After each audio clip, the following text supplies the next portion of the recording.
Hello friends, welcome to Techifin. तो इस video में हम जानेंगे HPCL Bank of Baroda energy credit card के बारे में कि इस क्रेडिट कार्ड के क्या फीचर्स हैं, इस क्रेडिट कार्ड में हमें क्या बेनिफिट्स मिलते हैं और ये क्रेडिट कार्ड हम कैसे अप्लाई कर सकते हैं। इस क्रेडिट कार्ड को अप्लाई करने के लिए एलिजिबिलिटी क्राइटेरिया क्या है और हमें किन डॉक्यूमेंट्स की ज़रूरत पड़ेगी इस क्रेडिट कार्ड को अप्लाई करने के लिए, और इस क्रेडिट कार्ड के फीस और चार्जेस क्या हैं। तो आप लोगों को इस वीडियो से HPCL Bank of Baroda energy credit card के बारे में पूरी जानकारी मिल जाने वाली है। हम ओवरऑल ये समझने की कोशिश करेंगे कि ये क्रेडिट कार्ड कैसा है। तो अब आइए वीडियो टॉपिक की तरफ बढ़ते हैं और शुरुआत करते हैं इस क्रेडिट कार्ड के फीचर्स और बेनिफिट से। तो सबसे पहले तो इस क्रेडिट कार्ड से आपको 5% तक की सेविंग्स होगी अगर आप इस क्रेडिट कार्ड का इस्तेमाल करते हैं HPCL के आउटलेट्स पे पेमेंट करने के लिए, या फिर LPG परचेस करने के लिए, या फिर HP पे ऐप के ज़रिए पेमेंट करने के लिए इस क्रेडिट कार्ड का इस्तेमाल करते हैं तो फिर आपको 5% तक की सेविंग्स होगी। तो ये आपको 5% तक की सेविंग्स कैसे होगी, आइए इसको समझा देता हूँ। तो हर 150 रुपये पे आपको, यानी कि हर 150 रुपये खर्च होने पे आपको 24 रिवॉर्ड पॉइंट्स मिलेंगे। अब इन 24 रिवॉर्ड पॉइंट्स की जो वैल्यू होती है वो 4% सेविंग्स के बराबर होती है और आपको 1% का फ्यूल सरचार्ज वेवर मिल जाएगा। तो ये टोटल मिला करके आपको पूरे 5% तक की सेविंग्स हो जाएगी एक तरह से अगर आप इस क्रेडिट कार्ड से HPCL के आउटलेट से पेमेंट करते हैं फ्यूल परचेस करने के लिए। यानी कि अगर आपको पेट्रोल या फिर डीजल जो है लेना है HPCL के आउटलेट से और आप इस क्रेडिट कार्ड से परचेस करते हैं तो आपको पूरे के पूरे जो है 5% तक की सेविंग्स हो जाएगी, जिसमें कि आपको हर 150 रुपये पे 4% एक तरह से कैशबैक मिल जाएगा। 4% की सेविंग्स हो जाएगी, यानी कि 24 रिवॉर्ड पॉइंट्स जो होते हैं वो 4% कैशबैक के बराबर होते हैं। तो उसमें 4% की सेविंग्स हो जाएगी और आपको 1% फ्यूल सरचार्ज वेवर मिल जाएगा। तो इस तरह से आपको जो है पूरे 5% की सेविंग्स हो जाएगी अगर आप जो इस क्रेडिट कार्ड से HPCL के आउटलेट से फ्यूल परचेस करते हैं तो। और आपको ये याद रखना है कि HP पे ऐप वॉलेट लोड ट्रांजैक्शंस ये क्वालिफाई नहीं होंगे 5% कैशबैक के लिए। तो अगर आप अपने HP पे ऐप में जो है पैसे डालते हैं, पैसे ऐड करते हैं, तो ऐसे में जो वॉलेट लोड का ये जो ट्रांजैक्शन होता है ये ट्रांजैक्शन क्वालिफाई नहीं होगा, यानी कि इस पर आपको 5% जो है सेविंग्स नहीं होंगी। तो भले ही आप अपना HPCL Bank of Baroda energy credit card इस्तेमाल करके अपने HP पे ऐप को लोड करें, उसमें पैसे डालें, लेकिन वो क्वालिफाई नहीं होगा 5% सेविंग्स के लिए। हाँ, अगर आप अपने HP पे ऐप से QR कोड स्कैन करके जो HPCL के रिटेल आउटलेट्स होते हैं उन पे अपने क्रेडिट कार्ड के ज़रिए पेमेंट करते हैं तो फिर ऐसे में आपको जो है वो 5% की सेविंग्स होंगी। मतलब जो आपको रिवॉर्ड पॉइंट्स मिलेंगे वो जो उसी तरह से मिलेंगे जिस तरह से आपको क्रेडिट कार्ड इस्तेमाल करने पे HPCL के आउटलेट्स पे मिलते हैं। इसके अलावा इस क्रेडिट कार्ड से अगर आप यूटिलिटी बिल पेमेंट्स करते हैं या फिर ग्रोसरी के पेमेंट्स करते हैं, मतलब ग्रोसरी के लिए ट्रांजेक्शन्स करते हैं, या फिर डिपार्टमेंटल स्टोर्स पे अगर आप ट्रांजैक्शन करते हैं या फिर डिपार्टमेंटल स्टोर्स के लिए जो ट्रांजैक्शंस होते हैं वो इस क्रेडिट कार्ड से आप करते हैं, तो ऐसे में हर 150 रुपये खर्च होने पे आपको 10 रिवॉर्ड पॉइंट्स मिलेंगे और एक रिवॉर्ड पॉइंट की वैल्यू 25 पैसे के बराबर होती है। मैं आप लोगों को पहले ही बता देता हूँ। इसके अलावा इस क्रेडिट कार्ड से बाकी जितने भी दूसरे ट्रांजेक्शन्स होंगे उन सभी ट्रांजेक्शन्स पे आपको हर 150 रुपये खर्च होने पे 2 रिवॉर्ड पॉइंट्स मिलेंगे। और इस क्रेडिट कार्ड से आपको डोमेस्टिक एयरपोर्ट लॉन्ज एक्सेस भी मिलते हैं जो कि पर ईयर यानी कि हर साल 4 टाइम्स यानी कि 4 बार मिलते हैं और पर क्वार्टर आपको एक बार जो है ये डोमेस्टिक एयरपोर्ट लॉन्ज एक्सेस मिलता है। इसके अलावा इस क्रेडिट कार्ड से पेटीएम के जरिए मिनिमम 2 मूवी टिकट परचेस करने पे आपको 25% यानी कि 25% का ऑफ मिलता है, जिसमें कि आपको 100 रुपये तक का ऑफ मिल जाएगा और ये ऑफर आपको महीने में 2 बार ही मिलता है। और इस क्रेडिट कार्ड से ये कार्ड इशू होने के 60 दिनों के अंदर अंदर अगर 5000 रुपये या फिर 5000 रुपये ज़्यादा खर्च हो जाए तो फिर 2000 रिवॉर्ड पॉइंट्स मिलते हैं। और ये जो आपको बोनस रिवॉर्ड पॉइंट्स मिलते हैं ये आपको 60 दिनों के बाद मिलेंगे और 1% आपको फ्यूल सरचार्ज वेवर मिलता है जो कि 4000 से लेकर के 5000 तक के फ्यूल ट्रांजैक्शन पर मिलता है। यहाँ तक कि अगर आप HP पे ऐप के जरिए से पेमेंट करते हैं तब भी आपको 1% फ्यूल सरचार्ज वेवर मिलेगा। अगर आप इस क्रेडिट कार्ड से साल भर में 50,000 रुपये या फिर 50,000 रुपये ज़्यादा खर्च कर देते हैं तो जो इसकी एनुअल फी होती है वो वेव कर दी जाती है, यानी कि माफ़ कर दी जाती है। और आप इस क्रेडिट कार्ड की बेस पे 3 एड ऑन क्रेडिट कार्ड्स दिला सकते हैं अपनी फैमिली मेम्बर में किसी को जिसकी भी एज 18 अबव हो, यानी कि 18 साल से ऊपर की हो, तो उनको आप दिला सकते हैं। कम से कम एज जो है 18 होनी चाहिए है, यानी कि 18 साल कम से कम होनी चाहिए जिसको भी आप एड ऑन कार्ड दिला रहे हो। और बाकी सभी क्रेडिट कार्ड्स की तरह से इस क्रेडिट कार्ड में भी आपको EMI का ऑप्शन मिलता है। उसके लिए जो आपका परचेस होना चाहिए, जो ट्रांजैक्शन होना चाहिए वो 2500 से ऊपर का होना चाहिए। जो एक्सेलरेटेड रिवॉर्ड पॉइंट्स मिलते हैं, जैसे कि जो फ्यूल वगैरह पे आप ट्रांजैक्शन करते हैं तो ज़्यादा आपको रिवॉर्ड पॉइंट्स मिलते हैं ना, या फिर एलपीजी परचेस करने पे या फिर HP पे ऐप के जरिए पेमेंट करने पे आपको जो ज़्यादा रिवॉर्ड पॉइंट्स मिलते हैं, जैसे कि हर 150 रुपये पे आपको 24 रिवॉर्ड पॉइंट्स जो मिल रहे हैं, या फिर इसी तरह से जो यूटिलिटी बिल पेमेंट्स और ग्रोसरी और डिपार्टमेंटल स्टोर के ट्रांजैक्शंस होते हैं उन पे आपको हर 150 रुपये पे 10 रिवॉर्ड पॉइंट्स मिल रहे हैं। तो इस तरह के जितने भी एक्सेलरेटेड रिवॉर्ड्स वाले ट्रांजैक्शंस हैं उन पे एक कैपिंग है, लिमिट है मैक्सिमम की, कि आप मैक्सिमम पर स्टेटमेंट साइकिल में 1000 रिवॉर्ड पॉइंट्स ही अर्न कर सकते हैं, इससे ज़्यादा आपको रिवॉर्ड पॉइंट्स नहीं मिलेंगे। तो ये एक दिक्कत की बात है, अगर कैपिंग नहीं होती तो बहुत बेहतरीन क्रेडिट कार्ड होता है ये। और एक रिवॉर्ड पॉइंट की वैल्यू 25 पैसे के बराबर होती है। इसके अलावा जो आपको फ्यूल सरचार्ज वेवर मिलता है वो आपको पर स्टेटमेंट साइकिल में 100 रुपये तक का ही मिलेगा, इससे ज़्यादा का नहीं मिलेगा। और अब बात कर लेते हैं एलिजिबिलिटी क्राइटेरिया के बारे में। तो इस क्रेडिट कार्ड को अप्लाई करने के लिए सबसे पहले तो इंडियन रेसिडेंट होना ज़रूरी है।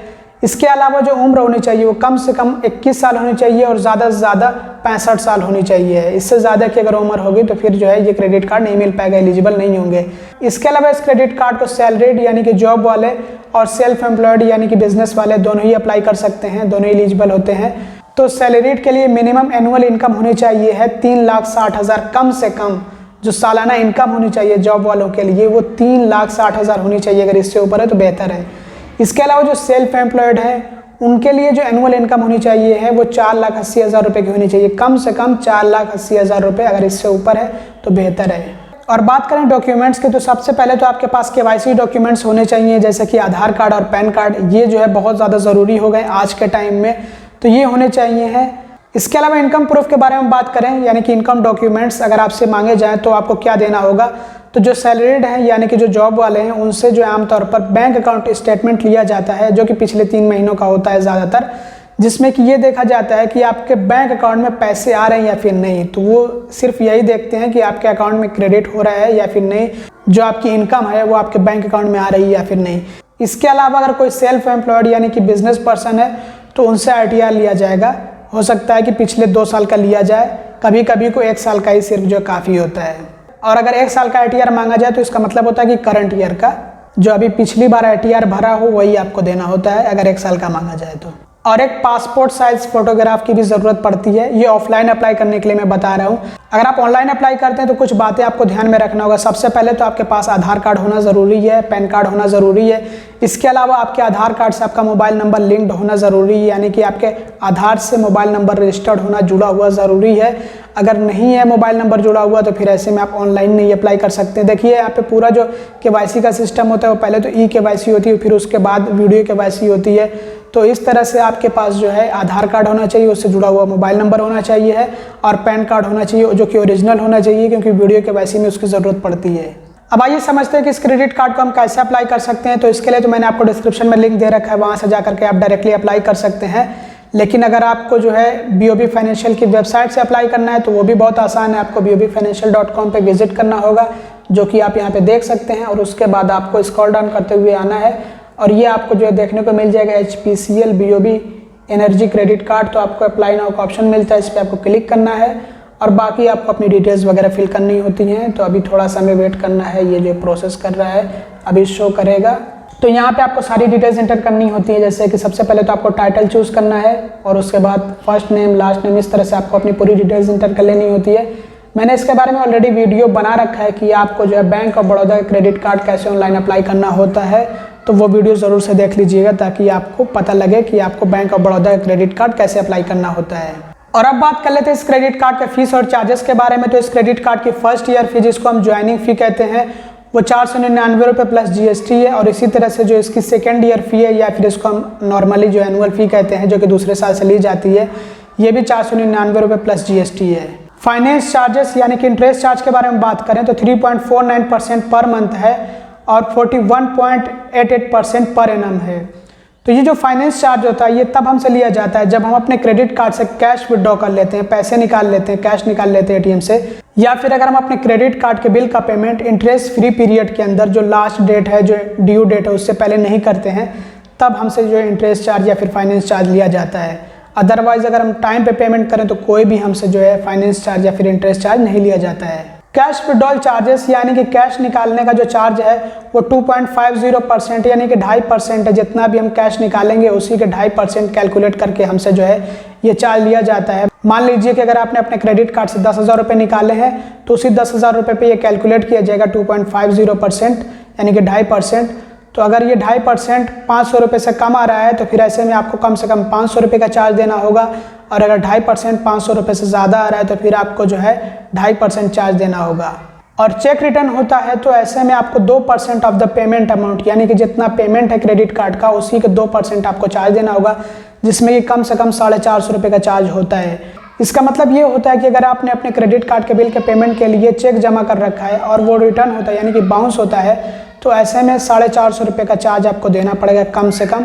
और यहाँ पे अगर 450 रुपये जो है 2% से कम है तब आपको चार्ज देना होगा 450 रुपये, और अगर 2% 450 रुपये से ज़्यादा आ रहा है मतलब 2% पेमेंट अमाउंट के जितने क्रेडिट कार्ड के बिल का पेमेंट है उसी के 2% जो चार्ज लिया जाएगा। अगर जो है 450 रुपये से 2% जो ज़्यादा हो रहा है तो अदरवाइज़ 450 रुपये कम से कम चार्ज देना होगा।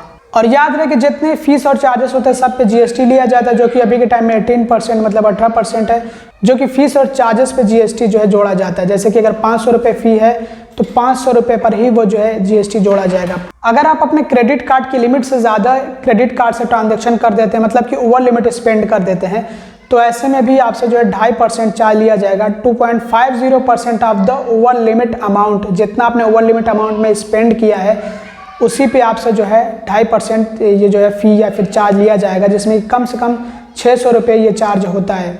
मान लीजिए कि अगर आपके क्रेडिट कार्ड की लिमिट 50,000 रुपये है और आपने उससे 60,000 रुपये खर्च किए हैं तो जो ओवर लिमिट अमाउंट है मतलब कि जो 10,000 रुपये एक्स्ट्रा हैं उसी पे जो है आपको 2.5% जो है चार्ज देना होगा, जिसमें कि कम से कम 600 रुपये का चार्ज होता है। अगर 2.5% 600 रुपये से ज़्यादा है तो फिर 2.5%, अदरवाइज जो है कम से कम 600 रुपये चार्ज देना होता है। और कार्ड रिप्लेसमेंट चार्जेस जो है 100 रुपये हैं जब आप अपने क्रेडिट कार्ड को रिप्लेस कराते हैं, री इशू कराते हैं। मान लीजिए कि आपका कार्ड जो है डैमेज हो गया या फिर चोरी हो गया या फिर गुम हो गया, उसको रिप्लेस कराते हैं तो उसके लिए 100 रुपये का चार्ज आपको देना होता है। फॉरेन करेंसी ट्रांजैक्शन फी 3.5% है। अगर आप अपने क्रेडिट कार्ड से किसी दूसरी करेंसी में मतलब किसी विदेशी मुद्रा में ट्रांजैक्शन कर रहे हैं तो ऐसे में आपको 3.5% जो है चार्ज उसके लिए देना होगा, मतलब फ़ी देनी होगी। तो ये फ़ी जो है जब आप अपने क्रेडिट कार्ड से अदर करेंसी जैसे कि यूरो या फिर जो है पाउंड या फिर डॉलर में ट्रांजैक्शन कर रहे हैं तो ऐसे में आपसे ये फ़ी ली जाती है। और लेट पेमेंट चार्जेस 100 रुपये से लेकर के 1300 रुपये तक हो सकते हैं। डिपेंड करता है कि जो स्टेटमेंट बैलेंस है यानी कि जो आउटस्टैंडिंग अमाउंट है, जो अमाउंट ड्यू है, जो पेमेंट ड्यू है वो कितना है। मतलब कि जिस अमाउंट का हमने पेमेंट नहीं किया, अपने क्रेडिट कार्ड का इस्तेमाल तो किया लेकिन पेमेंट किया नहीं है, लास्ट डेट गुजर गई है, जो ड्यू डेट है वो जा चुकी है, तो ऐसे में हमसे ये लेट पेमेंट चार्जेस लिए जाते हैं। आपको तो पता ही होगा, नाम से ही इसके पता लग रहा है कि जब आप अपने क्रेडिट कार्ड के बिल का पेमेंट लेट कर देते हैं तब आपसे ये चार्ज लिया जाता है। तो ये 100 रुपये से लेकर के 1300 रुपये तक हो सकते हैं। डिपेंड करता है कि हमारी जो बकाया राशि है मतलब जिस अमाउंट का हमने पेमेंट किया नहीं है, हमारे क्रेडिट कार्ड का जो बिल है जिसका हमने पेमेंट नहीं किया वो कितना है, तो उसी के अकॉर्डिंग हमसे ये चार्ज लिया जाता है। तो ये अगर 100 रुपये तक है तो कोई दिक्कत नहीं, उस पर कोई चार्ज नहीं है, लेकिन 100 रुपये से ज़्यादा हुआ तो फिर चार्ज उस पर लगना स्टार्ट हो जाएगा। तो दोस्तों ये थे इस क्रेडिट कार्ड के सभी ज़रूरी फीस और चार्जेस। और अब बात कर लेते हैं कंक्लूजन की और समझते हैं कि ये क्रेडिट कार्ड कैसा है।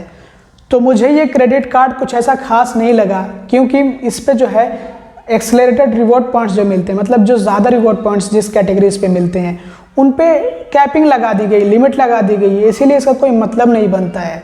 अब 1000 रिवॉर्ड पॉइंट्स महीने भर में तो कोई मज़ा नहीं आएगा। और जहाँ पे हमें कम रिवॉर्ड पॉइंट्स मिलते हैं, मतलब जो रेगुलर रिवॉर्ड पॉइंट्स होते हैं उन पे तो ठीक है, कोई कैपिंग नहीं है। लेकिन जहाँ पे जैसे कि हमें फ्यूल ट्रांजैक्शन पे जो एक्स्ट्रा रिवॉर्ड पॉइंट्स मिल रहे हैं कि हर 150 रुपये पे हमें 24 रिवॉर्ड पॉइंट्स मिलेंगे, और इसी तरह से यूटिलिटी, ग्रोसरी और डिपार्टमेंटल स्टोर्स पे हमें जो है हर 150 रुपये पे 10 रिवॉर्ड पॉइंट्स मिलेंगे। तो उन पे कैपिंग लगा करके यहाँ पे जो है बेकार कर दिया गया है, मतलब मज़ा नहीं आया। तो आप इस क्रेडिट कार्ड को लेकर के क्या सोचते हैं, आपको ये क्रेडिट कार्ड कैसा लगा कमेंट में ज़रूर बताइएगा। अगर आपको ये वीडियो पसंद है तो लाइक ज़रूर से कर दीजिएगा, चैनल को सब्सक्राइब ना किया हो तो सब्सक्राइब भी कर दीजिएगा और वीडियो को शेयर कर दीजिएगा। Thanks for watching, bye bye.